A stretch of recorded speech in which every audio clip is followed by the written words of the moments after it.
Hi, beautiful people.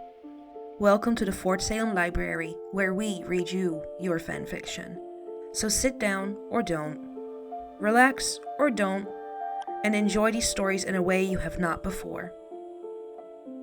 We at Fort Salem Library do not own Motherland Fort Salem or any of the related characters. The Motherland Fort Salem series is created by Elliot Lawrence and owned by Freeform. This story is a work of fanfiction and is meant for entertainment only. We are not making any profit from these stories. All rights of the original Motherland Fort Salem story belong to Freeform.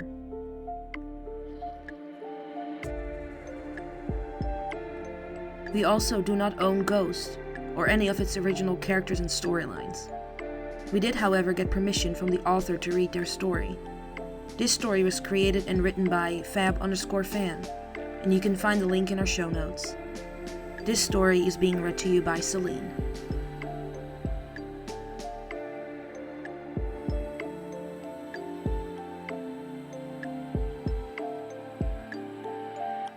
Ghost.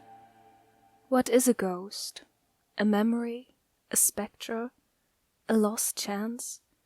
A phantom that lingers in the night, waiting to spook and scare an unsuspecting soul? A person trapped for eternity in a moment, destined to roam forever in one single speck of time, repeated over and over till time ends completely? A remembrance that haunts the mind, dips and weaves into the conscious until the shadow penetrates so deeply there is no way to ever be rid of it? Is it a person, a place, some sort of phantasmic event? Is it real, fake, a trick of the brain?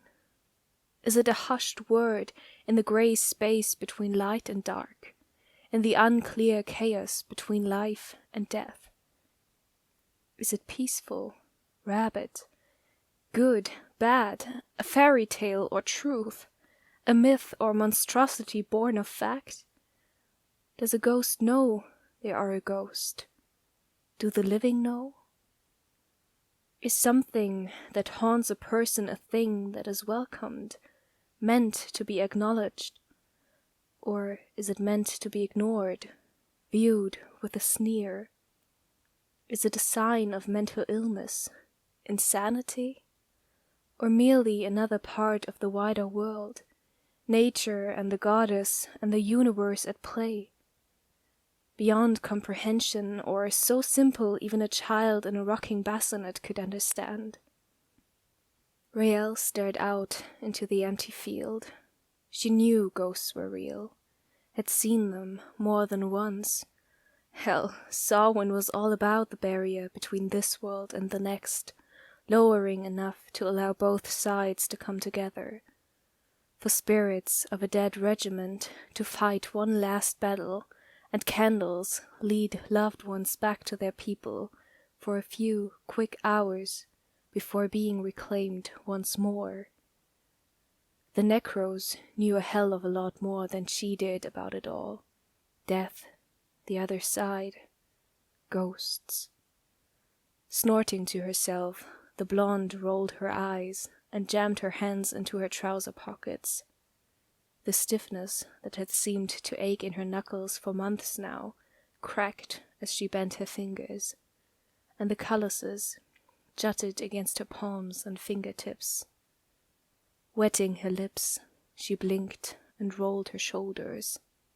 Her entire body felt stiff, cold. Everything hurt. It was as if winter had settled in her bones, her muscles. Ice slithered through her veins and froze in place of blood. Her jaw twitched, and tiny tremors racked her cheek and mouth. She exhaled loudly and clenched her fists tighter in her pockets, not caring at how the rough fabrics scraped against her chapped knuckles and rubbed her skin red and nearly raw. Her boots kicked out slightly, toes digging at the frosty dirt. The tiny cut at her eyebrow stung, and the dried, scabbed slices just beneath her ear burned. She could feel her face turning numb as a burst of wind knifed across it, slapped her like a punch covered in icicles. Her breath puffed in tiny clouds around her nose and lips. She hunched her shoulders and lowered her head while shrugging up the collar of her coat. It still wasn't warm enough. Didn't seem like anything would ever be warm enough. The cold was always there, right below the surface, taunting and terrorizing. She could never seem to get warm, not after. "Who knew wind could cut through a rock?" a voice echoed behind her. Rael's lips quirked softly as she carefully spun around, worn leather around her soles groaning against the crumbling earth. "Think I might know some people who do birthday parties." Scylla stood only a few steps away, as radiant as she had ever been, even in the Arctic conditions surrounding them. Her pale face was rosy-cheeked, freckles cute and jaw elegant. Her long dark hair flowed gracefully down to her shoulders, like a waterfall of silk or satin. Eyebrow arched playfully, her blue eyes shimmered like the ocean at sunrise, diamonds trapped in rugged terrain. Her lips were full and flushed pink, promising sass and secret kisses. Lips that soon turned down and the eyebrow drooped. "Rael, what are you doing?" "Waiting for you," Rael shrugged, body shivering as another gust drew forth. "You should be inside." "View's better out here." Scylla shot her a look and strode forward, gloved hands reaching out and grasping the fixer's elbows. "Come on. Abigail will have a meltdown if she finds out you did this." "Abigail has a meltdown about everything I do." She allowed herself to be dragged along. "Doesn't mean I want to hear it." Scylla looped her arm through Rael's and pulled her close. "You can handle it." "I can handle a lot of things. You freezing to death isn't one of them." "I'm not going to freeze to death." The familiar lump lodged in her throat, choking her words into a raspy mutter. "Not gonna die at all." Scylla's throat bobbed, and her eyebrows knit together as she glanced at the other witch. "Is that why you're here?" "What do you mean?" "You're early." "No, I'm not."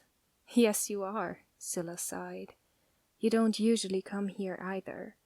"Sure I do. Rael." The blonde let out a breath and closed her eyes, the ache in her chest clawing at the ice in her blood. "I missed you." "I missed you too, but you can't keep coming here." "I can't do what I want."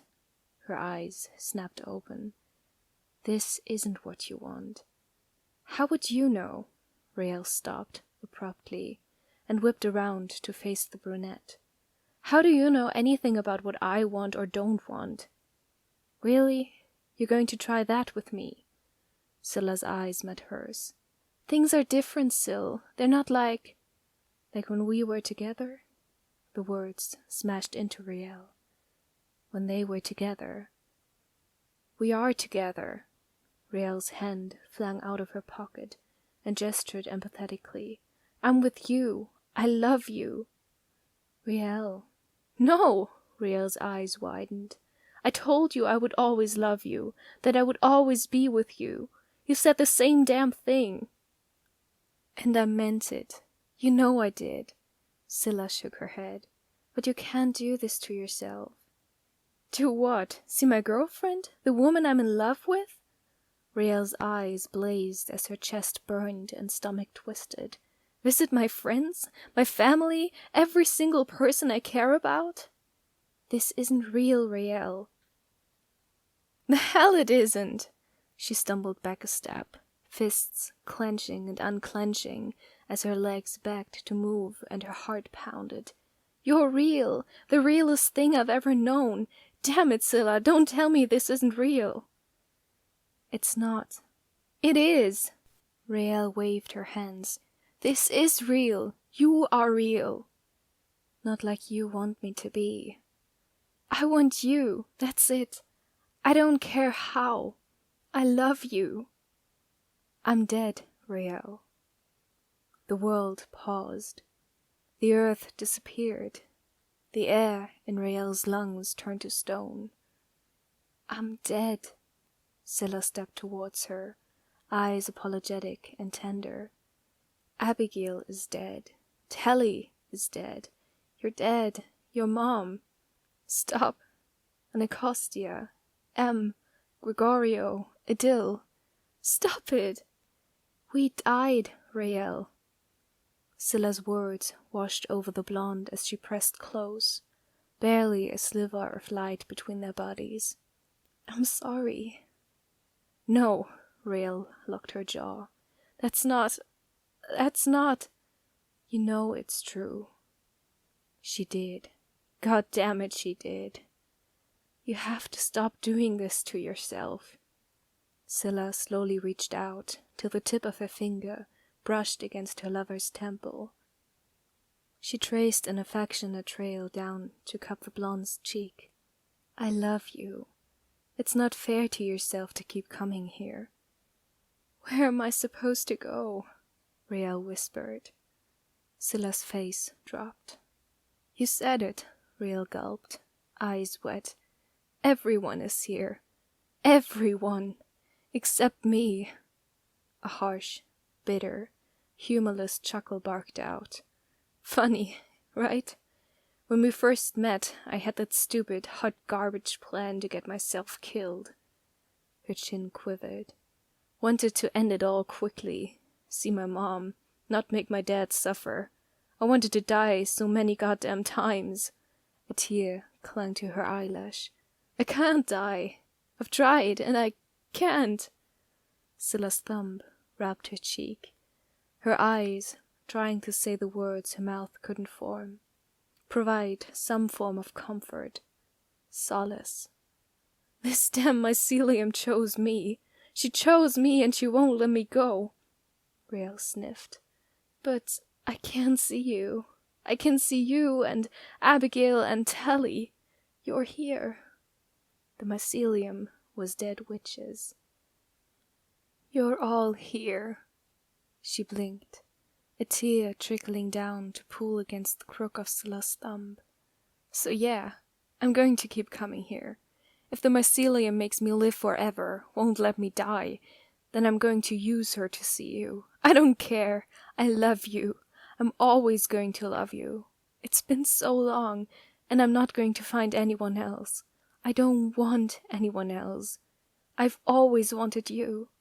And I'm not going to walk away from you, or my friends, my coven, anyone. So you can stop trying to tell me I should. Scylla bit her lip and nodded. Gently, she pulled until her forehead touched Rael's. I love you. I love you, Rael mumbled brokenly. Always. No matter what. They stood there, basking in the presence of the other, not knowing when they might have another chance. Rael refused to let her mind think past the feel of Scylla so near, her skin, the hum of her body, the tickle of breath painting her tongue and lips. She felt alive here. She was alive here. They both could be, alive, in love, together, like they had been before. When Scylla shared her bed and Rael's youthful visage didn't hide a weary, ancient soul. Tenderly, carefully, Rael tilted her head till her lips lovingly pressed against Scylla's. The kiss was small, chaste. Yet, for the first time in too long, Rael felt the ice slowly melt away, and a warmth hint in her belly. As they broke apart, Scylla brushed away the tears from Rael's face, and kissed her forehead. Come on, Abigail and Telly will be happy to see you. Everyone will be. Isadora is going to throw a fit about me using the mycelium as a gateway to visit you. You can handle it. Rael inhaled and took one of Scylla's hands. Forever, right? Yes, forever. They turned and began to walk toward the sunlight.